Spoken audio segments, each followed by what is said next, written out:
നാരായണ എന്ന് ചൊല്ലുന്ന ഒരു കാര്യത്തിന് നമ്മൾ ശ്രദ്ധ കൊടുത്താൽ, ആ ഒരു നാമം ചൊല്ലുന്ന സമയത്ത് മാത്രം നമ്മൾ ശ്രദ്ധ കൊടുത്താൽ മതി, അത് ദൈവത്തിലെത്തും. ബദ്രീനാഥിൽ പൂജിക്കാനായിട്ട് ആദിശങ്കരാചാര്യര് ചുമതലപ്പെടുത്തിയിരിക്കണം. എന്തെങ്കിലും ബന്ധം തോന്നുന്നുണ്ടോ? ഈ മഹാവതാർ ബാബാജി ഇപ്പോൾ ചിലർ നമ്മുടെ കമൻറ്റിൻ്റെ താഴെ വന്ന് എഴുതി, വെറുതെയാണ് മഹാവതാർ ബാബാജിനെ കാണാൻ പറ്റുകയില്ല, അതാണ് ഇതാണ്. ഇവര് ശിവനെ കാണണം, പാണ്ഡവന്മാർ. അപ്പൊ ശിവൻ ഇവരെ കാണാണ്ട് ഒളിച്ചു നടക്കുക. അപ്പൊ കൃഷ്ണൻ പറയുന്നുണ്ട്, നിങ്ങൾ ഇന്നടുത്ത് ഈ കേദാർനാഥമുള്ള സ്ഥലത്ത് ചെല്ലുക. ശിവൻ അവിടെ കാളക്കൂറ്റിനായിട്ട് ശിവനെ കണ്ട് ഉടനെ തന്നെ ഈ മലയുടെ ഇടയ്ക്ക് നിന്ന് വന്നപ്പോ കയറി ഇങ്ങനെ പിടിച്ചു എന്നാ പറയണം. ഭീമൻ കയറി പിടിച്ചപ്പോ ഈ മുതുക് ഭാഗം കിട്ടി, അതാണ് കേദാർ. കാളയുടെ മുതുകിന്റെ ആ ഭാഗം ഉണ്ടല്ലോ, അതാണ്. ആ രീതിയിലാണ് അവിടുത്തെ വിഗ്രഹം ഉള്ളത്. അത് എപ്പോഴും അതിന് ഇതുണ്ടാകുന്ന പറയണം, എന്താ വെറ്റി നനവുണ്ടാകുന്ന പറയുന്നത്. അത് നമ്മുടെ MK രാമൻ സാറും പറഞ്ഞു, ശങ്കരാചാര്യ ബദ്രീനാഥ ക്ഷേത്രം. ഇത് പറയുമ്പോൾ വേറൊരു കാര്യം കൂടി പറയും. ഇതും പല ആൾക്കാരുടെയും കുരുപൊട്ടുന്ന ഒരു കാര്യമാണ്, എനിക്കറിയാവുന്ന ഒരു കാര്യമാണ്. ബദ്രീനാഥിൽ പൂജിക്കുന്ന ആൾക്കാരാരാ? ക്ഷേത്ര സമ്പ്രദായം എപ്പോൾ വന്നു? നമുക്ക് അധികകാലമായിട്ടില്ല എങ്കിലും. ഉദ്ദേശം ബ്രാഹ്മണർ വന്നതിന് ശേഷം. ബ്രാഹ്മണർ എപ്പോ വന്നു? ആരാണ് ബ്രാഹ്മണർ? ആര്യന്മാരുടെ ഒരു ഇത്. ആര്യന്മാരെവിടെ? വെറുതെ പറയുന്നതാണ്. അതൊന്നും ഇല്ലെന്നാണ്. അല്ല, ഇല്ല എന്നുള്ളതല്ല, അങ്ങനെയുള്ള സിദ്ധാന്തങ്ങളുണ്ട്. ഇപ്പൊ ഞാൻ പറയട്ടെ, ബുധനിലും ശുക്രനിൽ നിന്നും മനുഷ്യൻ വന്നു എന്നുള്ള സിദ്ധാന്തമുണ്ട്. ഇപ്പൊ നമ്മൾ ചൊവ്വ പോകാൻ നോക്കുന്നില്ല. ആദ്യമായിട്ട് ക്ഷേത്ര പ്രതിഷ്ഠ നടത്തിയതാരാ? പരശുരാമനാണ്. അല്ല, ഇപ്പൊ നമുക്കൊരു ഗാന്ധി ഓരോ ദിവസം ഉപവാസം എടുത്തിരുന്നു എന്ന് പറയുന്നത്, നമുക്ക് ഉപവാസം എടുക്കാൻ പറ്റുമോ? നമുക്ക് മനഃശക്തിയില്ല, അല്ലേ? അപ്പോൾ കൃതായുഗത്തിൽ ധ്യാനം, ത്രേതായുഗത്തിൽ ഹവനങ്ങൾ ചെയ്തിരുന്നു. അപ്പോൾ ധ്യാനത്തിലിരിക്കുന്ന അത്രയും, തപസ് ചെയ്യുന്ന അത്രയും സമയം വേണ്ട യാഗം ചെയ്യാനായിട്ട്. അത് മാക്സിമം 12 മണിക്കൂറാണ്, ഒന്നുകിൽ രാത്രിയിൽ അല്ലെങ്കിൽ പകൽ. അതാണ് ഈ പുത്രകാമേഷ്ടി യാഗം എന്നൊക്കെ പറയണത്. ദ്വാപരേ പരിചര്യ എന്ന് പറഞ്ഞ പൂജകൾ വന്നു. അപ്പൊ അങ്ങനെ പറയുമ്പോഴത്തേക്കും നമ്മുടെ ഭാരതത്തിൽ പൂജാ സമ്പ്രദായം എപ്പോൾ വന്നു? ഈശ്വരനെ ഇത് ചെയ്യും. നമ്മൾ പറയുമ്പോൾ എല്ലാം പറഞ്ഞു പോകണമല്ലോ. എപ്പോൾ വന്നു ഈശ്വരനെ പൂജിക്കുന്നത്? ക്ഷേത്ര സമ്പ്രദായം എപ്പോൾ വന്നു? നമുക്ക് അധികകാലമായിട്ടില്ല എങ്കിലും. ഉദ്ദേശം ബ്രാഹ്മണർ വന്നതിന് ശേഷം. ബ്രാഹ്മണർ എപ്പോ വന്നു? ആരാണ് ബ്രാഹ്മണർ? ആര്യന്മാരുടെ ഒരു ഇത്. ആര്യന്മാരെവിടെ? വെറുതെ പറയുന്നതാണ്. അതൊന്നും ഇല്ലെന്നാണ്. അല്ല, ഇല്ല എന്നുള്ളതല്ല, അങ്ങനെയുള്ള സിദ്ധാന്തങ്ങളുണ്ട്. ഇപ്പൊ ഞാൻ പറയട്ടെ, ബുധനിലും ശുക്രനിൽ നിന്നും മനുഷ്യൻ വന്നു എന്നുള്ള സിദ്ധാന്തമുണ്ട്. ഇപ്പൊ നമ്മൾ ചൊവ്വ പോകാൻ നോക്കുന്നില്ല. ഇപ്പൊ അത് പറയുന്ന ഒരു വിഭാഗമുണ്ട്. ബുധൻ ആ ഗ്രഹത്തിൽ നിന്നും ശുക്രനിൽ നിന്നൊക്കെ ഭൂമിയിലേക്ക് ആൾക്കാർ അന്ന് കുടിയേറിയെന്ന്, ആയിരക്കണക്കിന് ലക്ഷക്കണക്കിന് വർഷങ്ങൾക്ക് മുമ്പ്. ഇപ്പൊ അതിന്റെ തെളിവുകളൊന്നും കാണുന്നില്ല. ഈ ആദ്യമായിട്ട് ക്ഷേത്ര പ്രതിഷ്ഠ നടത്തിയതാരാ? പരശുരാമനാണ്. അല്ല, ശ്രീരാമനാണ്. രാമേശ്വരത്ത് ശിവലിംഗ പ്രതിഷ്ഠ നടത്തിയത്. അപ്പോൾ ശ്രീരാമന്റെ കൂട്ടത്തിൽ ആരായിരുന്നു? ലക്ഷ്മണനായിരിക്കാം. വേറെ സീതയില്ല ആ സമയത്ത്. ഹനുമാനായിരിക്കാം. കൊരങ്ങന്മാര്. സുഗ്രീവനും പടയും. സുഗ്രീവൻ എല്ലാവരും ഉണ്ട്. അപ്പോൾ ഈ കുരങ്ങന്മാരെന്താണ്? കുരങ്ങന്മാരുടെ സ്വഭാവം എന്താ? അതെ, അത് അലങ്കോലമല്ല, ഇവരുടെ മനസ്സൊരിടത്തിരിക്കുകയല്ല. പറഞ്ഞു പോയതിന് മനസ്സിലായി. ഇവരടുത്ത് നിൽക്കുക. അപ്പൊ ഇവരെ എവിടെയെങ്കിലും ഒരിടത്ത് കൂട്ടണം. അപ്പൊ ഒരു ശിവലിംഗ പ്രതിഷ്ഠ നടത്തി, ഒരു കോൺസെൻട്രേഷൻ കൊടുക്കാനായിട്ട് ഒരു ഈശ്വരനെ അവിടെ പ്രതിഷ്ഠിച്ചു. ആദ്യമായിട്ട് നമ്മുടെ ചരിത്രം, ഇപ്പൊ രാമായണം ഭാഗവതമൊക്കെ നമ്മുടെ ചരിത്രമാണ്. ഇപ്പൊ നമ്മളത് മിത്തും ഇതുമൊക്കെയാണെന്ന് പറയുന്നുണ്ടെങ്കിൽ ചരിത്രമാണ്. അപ്പൊ ആദ്യമായിട്ട് ഒരു കാര്യത്തിന് പോകുമ്പോൾ നീ എന്തിനെങ്കിലും കോൺസെൻട്രേഷൻ ചെയ്യുക. അത് കൃതായുഗം കഴിഞ്ഞ് ത്രേതായുഗത്തിലാണ് അത് നടക്കുന്നത്.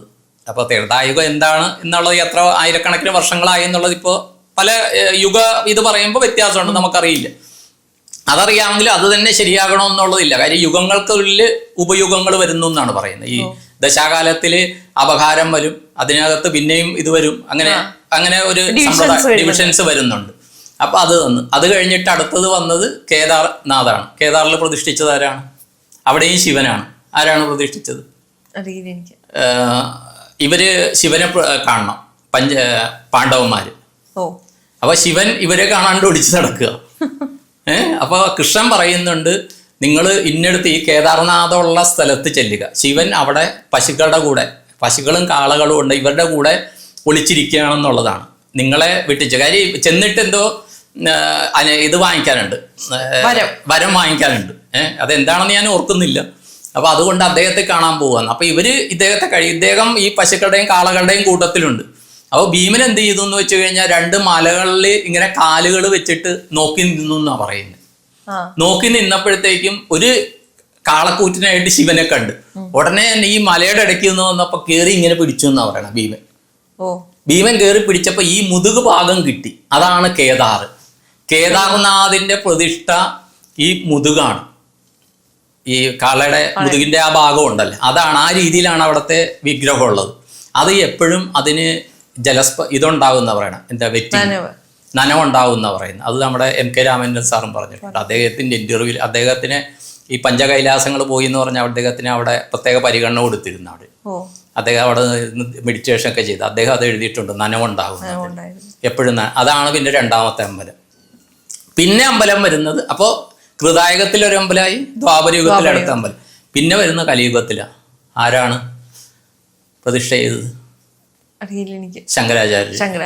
ബദ്രീനാഥ ക്ഷേത്രം. ഇത് പറയുമ്പോൾ വേറൊരു കാര്യം കൂടി പറയാം. ഇതും പല ആൾക്കാരുടെയും കുരുപൊട്ടുന്നൊരു കാര്യമാണ്, എനിക്കറിയാവുന്ന ഒരു കാര്യമാണ്. ബദ്രീനാഥിൽ പൂജിക്കുന്ന ആൾക്കാരാരാ? റാവൽജി. മേഡത്തിന് അറിയാം ഇതൊക്കെ. ഞാൻ ചോദിക്കുമ്പോ ഇതാ, റാവൽജി ഇല്ലേ, നമ്മുടെ മലബാർ ഭാഗത്തു നിന്നുള്ള നമ്പൂതിരിമാരാണ് അവിടെ പൂജിക്കണേ. കേട്ടിട്ടില്ലേ? ശരിയാണ്. റാവൽജിയാണ് പൂജിക്കണത്. മഹാവതാർ ബാബാജി ആരായിരുന്നു? നാഗരാജൻ എന്നാണ് അദ്ദേഹത്തിന്റെ പേര്. അദ്ദേഹം മലബാർ നമ്പൂതിരിമാർക്ക് പിറന്ന ആളാണ്. കേട്ടിട്ടുണ്ടോ? ഇല്ല. മഹാവതാർ ബാബാജിയുടെ ബാബാജിയെ കുറിച്ച് കേട്ടിട്ടുണ്ട്. അദ്ദേഹത്തിന്റെ പേര് നാഗരാജൻ എന്നായിരുന്നു. ഈ നാഗരാജൻ എന്നുള്ള ആള് അദ്ദേഹത്തിന് ഈ മലബാറിൽ നിന്ന് ഈ പറങ്കിപ്പേട്ട എന്ന് പറഞ്ഞ സ്ഥലത്ത് കുടിയേറി പാർത്താണ് അദ്ദേഹത്തിന്റെ മാതാപിതാക്കൾ. അവര് നമ്പൂരി ബ്രാഹ്മിൺസ് ആയിരുന്നു. അവിടെ ഏതോ ഒരു ശിവക്ഷേത്രത്തിലോ മുരുകക്ഷേത്രത്തിലോ അവിടെ പൂജാരികളായിരുന്നു എന്നാ പറയുന്നത്. അവിടെ വെച്ചാണ് ഈ നാഗരാജൻ എന്ന് പറയുന്ന ഈ മകനുണ്ടാകുന്നത്. മകനുണ്ടായിട്ടും പിന്നെ മകനെ കാണാണ്ട് പോകുന്ന, ആരാണ്ടോ തട്ടിക്കൊണ്ടു പോകുന്ന, കൽക്കട്ടയിൽ പോയിട്ട് പിന്നെ അവിടെ നിന്ന് ഒരു സന്യാസി സമൂഹം കണ്ടെത്തി ഇദ്ദേഹത്തിൻ്റെ ജീവിത ലക്ഷ്യം തിരിച്ചറിഞ്ഞ് ദീക്ഷ കൊടുത്തതാണെന്നാണ് പറയുന്നത്.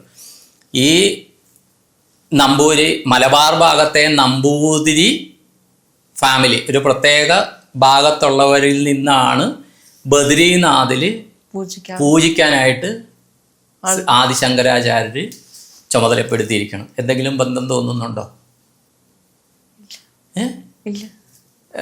ഈ മഹാവതാർ ബാബാജി, ഇപ്പോൾ ചിലർ നമ്മുടെ കമൻറ്റിൻ്റെ താഴെ വന്ന് എഴുതി, വെറുതെയാണ് മഹാവതാർ ബാബാജിനെ കാണാൻ പറ്റുകയില്ല, അതാണ് ഇതാണെന്ന്. ഈ റാവൽജി ഇരിക്കുന്ന റൂമിൽ മഹാവതാർ ബാബാജിയുടെ ഒരു ചിത്രം വരച്ചു വെച്ചിട്ടുണ്ട്. അപ്പോൾ അതിനകത്ത് ആരാണത്, എനിക്ക് രാമചന്ദ്രൻ സാറാണോ ആരാണെന്നറിയില്ല, ഞാനൊരു ആർട്ടിക്കിൾ വായിച്ചു. അപ്പോൾ ഇതെങ്ങനെ കിട്ടിയെന്ന് ചോദിച്ചു. ഈ പടം, ഈ രൂപം, അതാണിപ്പോൾ എല്ലാ ഇതിലും കാണുന്നത്. ഈ രൂപം എങ്ങനെ കിട്ടിയെന്ന് ചോദിച്ചപ്പോൾ അവർ പറഞ്ഞത് അവരുടെ ഏതോ പൂർവികൻ 300-400 വർഷങ്ങൾക്ക് മുമ്പ് അവരുടെ മുമ്പിൽ പ്രത്യക്ഷപ്പെട്ട ആളെ വരച്ചിരിക്കുന്നതാണ് മഹാവതാർ ബാബാജിനെ. എനിക്ക് തോന്നുന്നത്, എനിക്ക് കിട്ടിയ സൂചനകളും ഇതും വെച്ചിട്ട് ഇതേ ഫാമിലിയിൽ നിന്നാണ് മഹാവതാർ ബാബാജിയുടെ ജനനം. അതറിഞ്ഞിട്ടാണ് ഈ ആദിശങ്കരാചാര്യർ ഈ ഫാമിലിയിൽ നിന്നുള്ളവർ വേണം ബദ്രീനാഥിൽ പൂജിക്കാനെന്ന് തീരുമാനിച്ചതെന്നാണ് എൻ്റെ സൂചനകൾ. ശരിയാകാം, ശരിയാകാണ്ടിരിക്കാം, പക്ഷെ എൻ്റെ വിശ്വാസം എനിക്ക് ശരി. ആ ഫാമിലിയിൽ നിന്നുള്ളവർ തന്നെ ഇനിയും പൂജിക്കും. അങ്ങനെ ഒരു കണക്ഷൻ കൂടി ഇതിനുണ്ട്. ഉണ്ട്. അത് അറിയുന്നവർക്കറിയാം, പക്ഷെ ആരും വന്ന് പബ്ലിക് ഇതിൽ പറയല്ല. കാര്യം താഴത്ത് കുറെ പേർക്ക് കുരു പൊട്ടുന്ന കള്ളത് കൊണ്ട് പറയില്ല.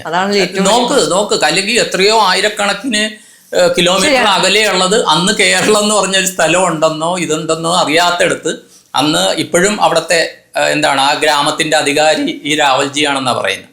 അവർക്ക് ആ സ്ഥാനം കഴിഞ്ഞ് ആ സമയത്ത് ബ്രഹ്മചര്യമാണ്, കല്യാണം കഴിക്കാൻ പാടില്ല. അത് കഴിഞ്ഞിട്ട് അവർ ആരോഗ്യപരമായിട്ട് എന്ന് പറഞ്ഞാൽ പ്രായമാകുമ്പോൾ അവർ ഇത് കഴിഞ്ഞ് പിന്നെ വന്നിട്ട് അവർ ഗാർഹസ്ഥ്യത്തിലേക്ക് വരുന്നുണ്ട്. പിന്നെ അമ്പലം പ്രതിഷ്ഠിക്കണ ആദിശങ്കരാചാര്യരാണ്. അത് കലിയുഗത്തിലാണ്. പിന്നെയാണ് ക്ഷേത്ര സമ്പ്രദായം വന്നത്, ക്ഷേത്രങ്ങൾ പൂജിക്കാൻ വന്നത്. അപ്പോൾ ഇതിലൊരു കാര്യം എന്താണെന്ന് വെച്ച് കഴിഞ്ഞാൽ ഇതിൽ പറയുന്നത് കലിയും കീർത്തനാന എന്നാണ്. കീർത്തനം എന്ന് പറഞ്ഞാൽ നാമം ചൊല്ലാനാണ്. ആ നാമം നാരായണ എന്ന് ചൊല്ലുമ്പോൾ, നാരായണ എന്ന് ചൊല്ലുന്ന ഒരു കാര്യത്തിന് നമ്മൾ ശ്രദ്ധ കൊടുത്താൽ, ആ ഒരു നാമം ചൊല്ലുന്ന സമയത്ത് മാത്രം നമ്മൾ ശ്രദ്ധ കൊടുത്താൽ മതി, അത് ദൈവത്തിലെത്തും. ഇതിൽ ആഞ്ഞം മാധവൻ നമ്പൂരി തിരുമേനിയുടെ ഇതിനെക്കുറിച്ചൊരു ആർട്ടിക്കിൾ വായിച്ചു. അദ്ദേഹത്തിനെ കാണാൻ കുറെ കൃഷിക്കാർ, അദ്ദേഹം ഈ ഭാഗവതാചാര്യനാണല്ലോ, അപ്പോൾ അവർ വന്നിട്ട് പറഞ്ഞു ഞങ്ങൾക്ക് നാമം ചൊല്ലാനൊന്നും സമയമില്ല, പണിയാണ്, ഞങ്ങൾ എന്ത് ചെയ്യണമെന്ന് ചോദിച്ചു. അപ്പൊ അദ്ദേഹം പറഞ്ഞു, നിങ്ങൾ വിത്ത് വിതയ്ക്കില്ലേ, അപ്പൊ നിങ്ങൾ നാരായണ നാരായണ ചൊല്ലിയിട്ട് വിതയ്ക്കും എന്നാണ് പറഞ്ഞത്. നിങ്ങൾ വേറെ ഇതിനു വേണ്ടിയിട്ട് വേറെ ഇതൊന്നും കൊടുക്കണ്ട, നിങ്ങൾ സമയം കണ്ടെത്തണ്ട എന്ന് പറഞ്ഞു എന്നാ പറയും. ഞാനൊരു ആർട്ടിക്കിൾ വായിച്ചതാണ്, ഏതാണ് ഇതാണെന്നൊന്നും എനിക്ക് ഓർമ്മയില്ല, ഞാൻ എന്തെങ്കിലും പേര് പറഞ്ഞാൽ മാറിപ്പോവും. ആ യോഗിയുടെ ആത്മകഥയ്ക്ക് എന്താണ് ഇത് ഹിമാലയൻ ഗുരുക്കന്മാരോടൊപ്പം പറഞ്ഞു എന്ന് പറഞ്ഞ് ഇടയ്ക്ക് വിമർശനം വന്നു. കാര്യം കുറെ ഇങ്ങനെ ആർട്ടിക്കിൾ വായിക്കാറുണ്ട്. അപ്പൊ അദ്ദേഹം പറഞ്ഞു, പിന്നെ ഇവര് ഇദ്ദേഹത്തെ കാണാനായിട്ട് കുറെ കാർഷികോൽപ്പന്നങ്ങളുമായിട്ട് വന്നപ്പോൾ അവര് പറയണ, അവർ ഈ നാരായണ നാരായണ പറഞ്ഞ് വിതച്ചത് 100 പേര് സാധാരണ കിട്ടുന്നതിനേക്കാളും കൂടുതൽ വിളവ് കിട്ടിയെന്നാണ്. മനസ്സിലായി? അപ്പൊ നമ്മളെന്താണ്, നമ്മൾ ചെയ്യുന്ന കർമ്മത്തിൽ ഈശ്വരൻ ഉണ്ടെന്ന് പറഞ്ഞ് സങ്കല്പിച്ചിട്ട് നമ്മളെക്കാളും മുകളിൽ, ഏതായാലും നമ്മൾ അതിബുദ്ധിമാന്മാരാണെന്നുള്ള ഒരു ചിന്ത നമുക്കുണ്ട്. തീർച്ചയായിട്ടും ഇല്ലേ, നമ്മളാണ് അതിബുദ്ധിമാൻ, നമ്മൾ കണ്ടതാണ് അല്ലേ, അതുണ്ട്. അപ്പൊ അതിനേക്കാളും ബുദ്ധിമാനാണ് നമ്മളെ കൊണ്ട് ഇത് ചെയ്യിക്കണമെന്നൊരു തോട്ടം ഉണ്ടെങ്കിൽ നമ്മൾ വേറൊരു തലമാണ്.